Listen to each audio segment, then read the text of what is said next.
Sobrevivió para contarlo. Creo que he visto una luz. Al otro lado del río. Desde Argentina, Hernán Casiari.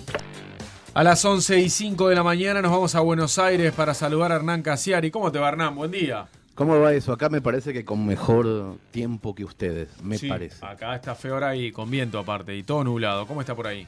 Bien, ayer estuvo así como hoy en Uruguay, o sea que estamos en diferido 24 horas, así que seguramente mañana van a tener este tiempo de acá que está clareando un poquito. Lindo y más primaveral, ¿verdad?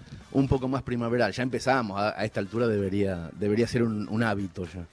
Sí, claro. Estamos en octubre. Viste que hoy, Hernán, es jornada de paro general en Cataluña, en repudio a los incidentes y a la represión policial tan violenta del pasado domingo durante el referéndum. Y estaba leyendo que la manifestación prevista para esta mañana se terminó convirtiendo también en un escrache a la Policía Nacional. ¿Cómo venís siguiendo todo? ¿Cómo lo seguiste el domingo? ¿Y cómo estás viviendo el después de esa jornada que fue, por un lado, victoriosa para los independentistas, pero por otro lado también muy dura por la violencia que hubo? Sí, yo le contaba a mi hija que está en Barcelona que el domingo, el día del referéndum, me puse el despertador a las 4 de la mañana de acá, que era el horario en que abrían los colegios electorales en Cataluña, y puse el canal catalán para ver cómo empezaba todo. O sea que lo viví más o menos como el Mundial 2002, o sea, levantándome a la madrugada para ver qué pasaba. Claro. Y obviamente estuve todo ese día el resultado, con la boca abierta. Hernán, mirando, el resultado fue parecido también, el sentimiento, me imagino, ¿no? En el Mundial. El resultado fue parecido, sí. Sí, sin duda. O sea, estuve muchas horas del domingo mirando y remirando todo el tiempo videos que llegaban desde los teléfonos de los ciudadanos con las palizas policiales, como si fuera otra época, sobre todo, y reconociendo calles. O sea, el hecho de haber vivido muchos años ahí, hace que también te sensibilice un poco más la situación. El paro general de hoy es absolutamente masivo. Hay una diferencia enorme si se ven medios de prensa afines al gobierno español, como por ejemplo El País, El Mundo, el ABC, La Razón, o si se ven medios de prensa catalanes. La diferencia es enorme respecto a todo lo que se dice. Es como si estuvieran mirando dos películas completamente distintas. Es muy recomendable el canal de televisión TV3, el canal de Cataluña, que es de todos posiblemente el menos extremista, ni para un lado ni para el otro. Y en cuanto a medios de prensa, el diario La Vanguardia es el único que está manteniendo cierta neutralidad dentro de lo posible, y después ninguno más. Después todos los demás son extremistas para un lado o para el otro. Es muy interesante ver también cómo funciona el periodismo, o aquello que en el siglo XX llamábamos periodismo y ahora es ya casi propaganda de los gobiernos, ¿no? Sí, ¿viste lo que hicieron los trabajadores de la redacción de Televisión Española? Sí, fue increíble. Y no solamente eso, sino que muchos periodistas, además de Televisión Española, tuitearon la vergüenza que les daba como el canal de español, que siempre, durante muchos años y en muchas épocas, fue una especie de adalid de neutralidad junto con la BBC, cómo se convirtió ahora con la derecha española en un medio de propaganda. Sí. Los trabajadores de Televisión Española rodearon la mesa de edición, o sea, sí, rodearon la mesa de los periodistas que toman las grandes decisiones, con carteles en los que se puede leer vergüenza, y lo escribieron en castellano y en catalán también, sí, ¿no? Sí, claro, no, es tremendo. Evidentemente no verás esto en Televisión Española, dice después el tuit que difundió la imagen, que es fuerte, ¿no? Pues están todos los trabajadores. Fuertísimo, para el que ha trabajado en una redacción, claro, es una cosa bastante impensable. Entre ellos, ponerse... claro, y entre ellos la mayoría periodistas apuntando a sus jefes con el cartel que dice vergüenza y vergoña. Richie, ¿cuándo hacemos el cartel acá para poner vergüenza? Sí. Vergoña con ñ, con NH. NY. NY. Ni una ni la otra, bárbaro.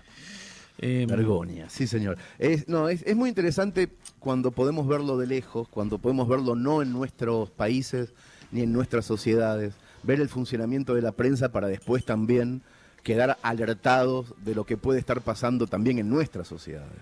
Es muy, muy, muy interesante lo que está pasando en este momento en España, desde el costado social, desde el costado geopolítico, desde cualquier lado. Es como una interesantísima película de lo que pasa cuando la sociedad está en una cosa y los medios de comunicación están en otro lugar. Y estaba leyendo recién que en las movilizaciones de hoy, en el marco del paro general, además de escrachar a la Policía Nacional, también los manifestantes, en su mayoría un público universitario, o en su mayoría de perfil universitario, Sí. los manifestantes aprovecharon para vitorear y elogiar a los Mossos d'Esquadra, a la policía catalana, con cánticos que decían, por ejemplo, bueno, esta es nuestra policía, o claro, sin ellos no hay independencia. Qué increíble, ¿no? Cómo se da eso también, ¿no? De cuestionar y repudiar a la Policía Nacional y de apoyar y darle para adelante a la policía local o regional, que aparte también fue muy galardonada en los últimos tiempos por su actuación tras los atentados de Barcelona. Claro, además vienen de ahí. De Tarragona, también. Claro. Yo te iba a comentar eso, vienen de un lugar de heroicismo muy grande respecto a lo que pasó en las Ramblas, pero más allá de eso, a mí una de las cosas que más me llamaron la atención las primeras veces que viví al principio de mi estadía en Cataluña, es en el centro, en el Paseo de Gracia, a las 2 de la mañana, yo trabajaba de noche, y veía a las prostitutas en las esquinas conversando con los mozos d'Esquadra que estaban guardando la seguridad de esas esquinas, como conversa el pescadero y el carnicero en un supermercado grande. O sea, como dos colegas trabajando. Yo eso en Argentina no lo había visto nunca. Había visto cómo les pegaban a las prostitutas o cómo les pedían servicios a la fuerza. Nunca una complicidad de compañeros de trabajo nocturno.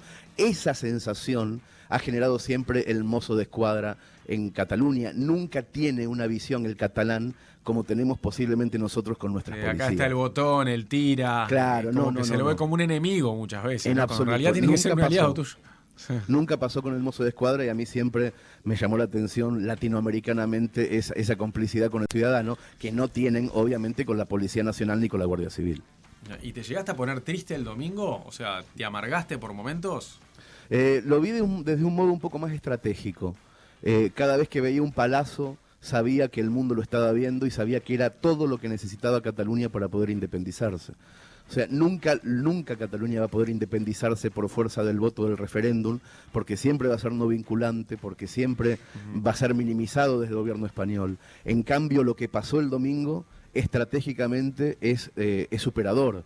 O sea, va a caer por su propio peso, sin duda. Europa va a terminar ayudando al ciudadano europeo que se siente oprimido.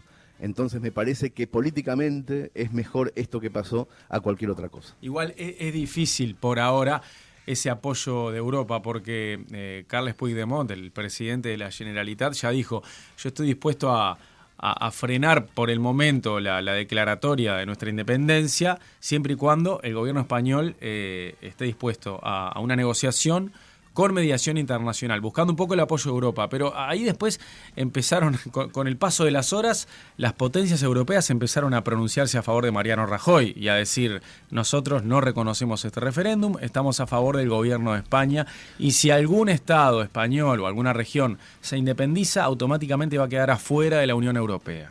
Vos tenés que pensar también que en este momento los estados más importantes son de derecha como el de Rajoy. Entonces hay como una comunión política partidaria sobre cualquier tipo de respuesta. Sin embargo, es muy difícil que eso en los papeles pueda ocurrir. Es muy, muy complicado y esa es por lo menos la baza que se está jugando Puigdemont. O sea, la pulseada que se está jugando tiene que ver con eso, con que de puertas para afuera necesariamente tienen que decir lo que están diciendo, tanto la Merkel como los otros gobiernos europeos, pero de puertas adentro se está jugando una negociación muy fuerte que también tiene que ver con lo económico, en donde a mí me da la impresión que Cataluña está en una posición muy ventajosa respecto a otros años. Después de esto que pasó el domingo, me parece que hay algo que se llama la presión internacional que empieza a jugar un papel que antes no jugaba. Hernán, te cambio rápidamente de tema. ¿Cómo estás viviendo el partido de la Argentina del jueves, que es una final? Porque me sorprendió este fin de semana cómo todos los clubes de primera división ingresaron con pancartas a la cancha pidiendo aliento a la selección. O sea, es realmente Sí. una final de un mundial. Ayer me sorprendió también ver que estaban pensando en de qué color le iban a pintar el vestuario al Tigre Gareca, porque parece que al Tigre Gareca no le gusta el color verde y había quien Sí. lo quería Mirá. pintar de color verde. Ya están, se parece mucho a nosotros de hace 15 años, ¿no? A mí me avergüenza un poco que tengamos que estar en estas etapas de superstición a ese respecto, de viendo en qué cancha vamos a jugar para ver qué pasa, de qué color hay que pintarle el vestuario a los peruanos, que se empiecen a hacer campañas desde la selección nacional con unos videos sumamente cursis, de aliento, de que hay que alentar a la selección, como si no lo hiciéramos, además. Me parece que hablar de eso, en vez de hablar cómo se ganan 2 partidos de fútbol desde lo táctico, me parece que ya estamos rajuneando una vergüenza muy grande. O sea, a ¿Cuál mí es me el da vergüenza. último? ¿Cuál es la última fecha que ya me olvidé para Argentina? La de Ecuador en la altura de Quito. Es brava esa. Pero con un Ecuador que puede estar eliminado ya, ¿no? Claro, bueno, sí, Venezuela también está eliminado y nos empató Sí, acá. sí, obvio. O sea que tampoco Claro. tiene mucho que ver con... A mí me parece que nuestros problemas no tienen que ver con los rivales, en absoluto. O sea, a mí me daría miedo hoy día jugar con unos gordos amateur de una carnicería, porque el problema está adentro de la selección argentina y tiene todo el tinte de ser psicológico. Claro. Entonces, bueno, si se destraba, si se desbloquea el 5 de octubre contra Perú, yo creo que está todo bien. Y si no se desbloquea, en la altura de Quito vamos a ver el partido con un ojo solo, me parece. Ajá.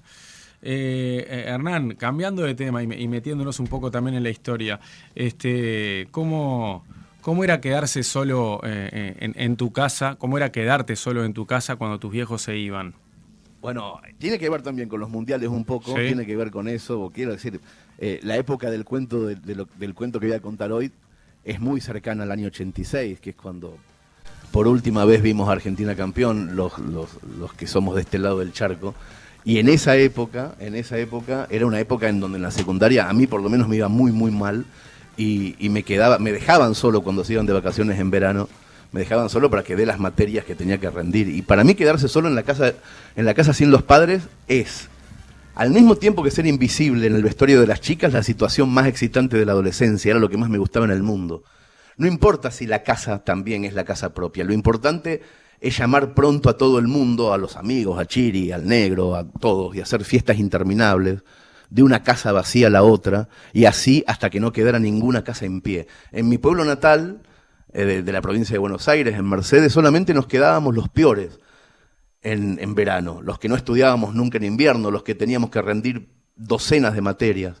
Nuestros padres, cansados de llorar por nuestra suerte en otoño y hartos de gritar y de sufrir por nuestra incapacidad de entender la matemática, la física, la química, decidían irse de todos modos a la costa y dejarnos en el pueblo en penitencia, nos decían, estudiando. Lo importante en esos casos es fingir tristeza hasta último momento. A mí todavía me salta el corazón de alegría cuando me recuerdo en patas desde el zaguán, saludando a los viajeros, mamá, papá, mi hermana, que subidos a un Ford lleno de valijas, emprendían el viaje a la costa atlántica y me dejaban en paz. Adiós, mamá. Había que mantener hasta el final la cara de compungido, eso me costaba mucho. Chau, papá, no corras por la ruta, le decía yo a mi viejo con la mano en alto y la alegría escondida porque no tenían que enterarse que yo estaba feliz.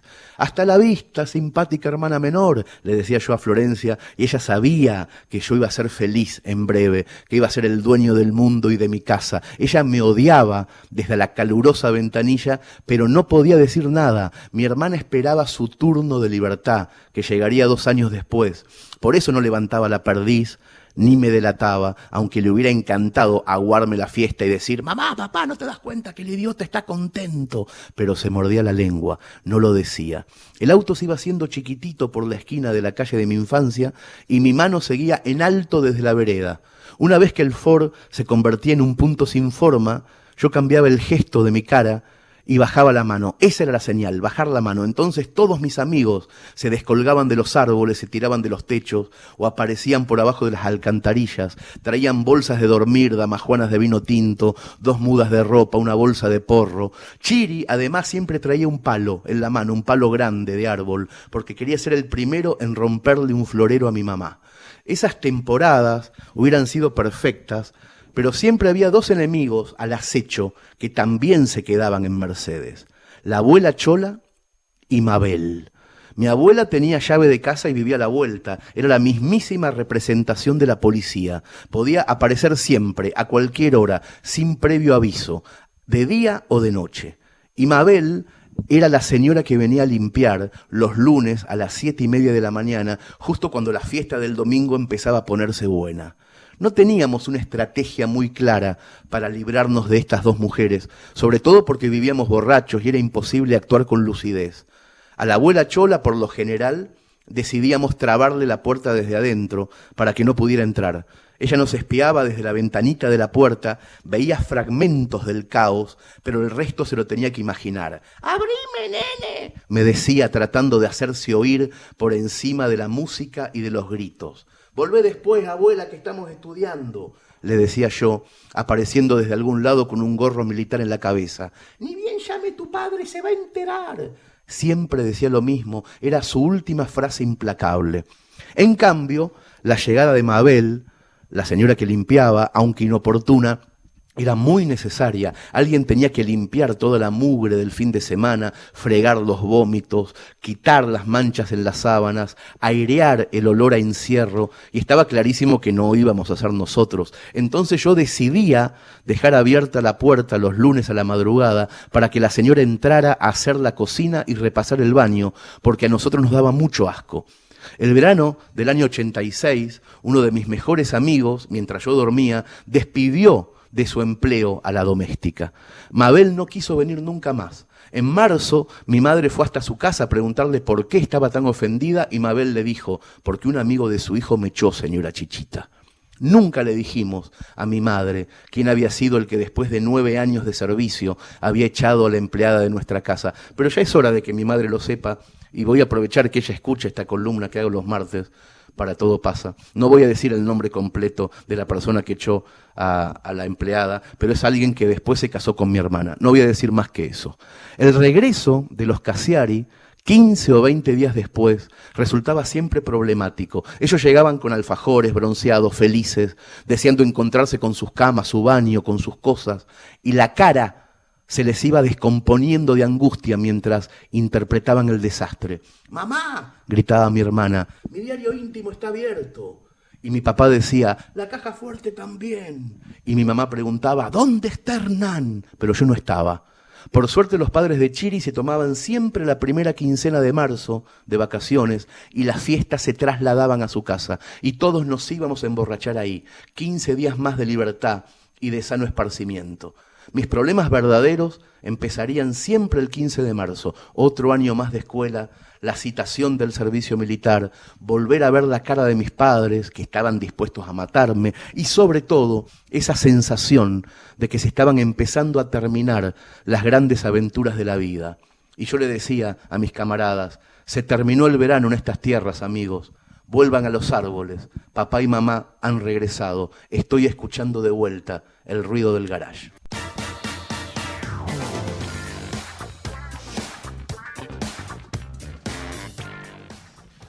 Qué lindos recuerdos, Hernán.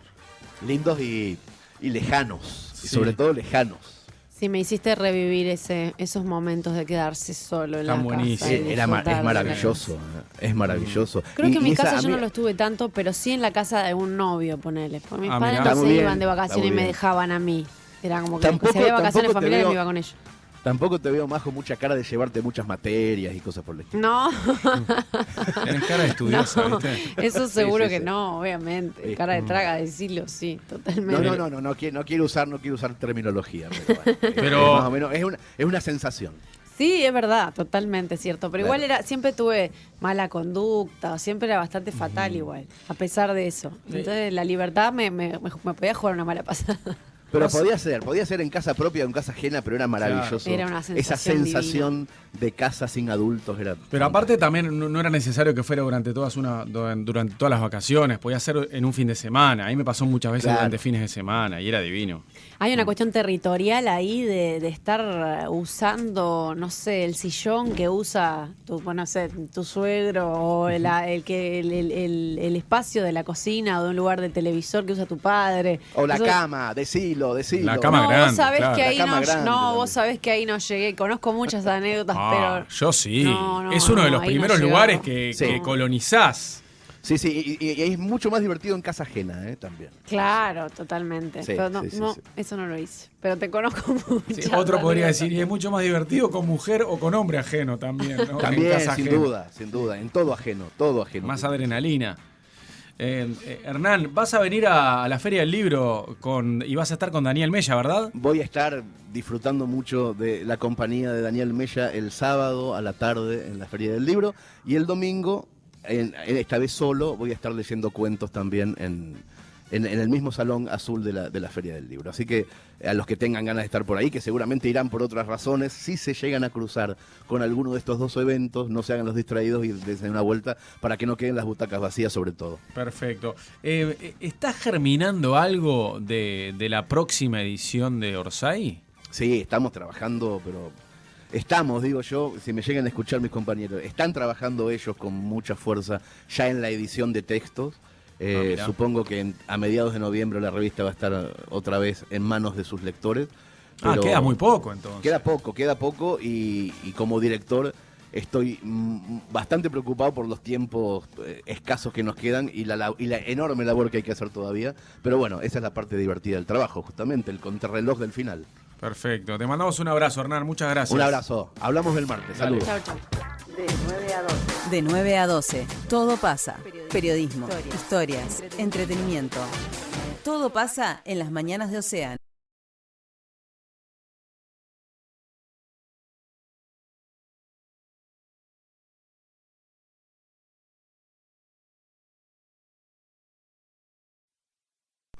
Sobrevivió para contarlo. Creo que he visto una luz.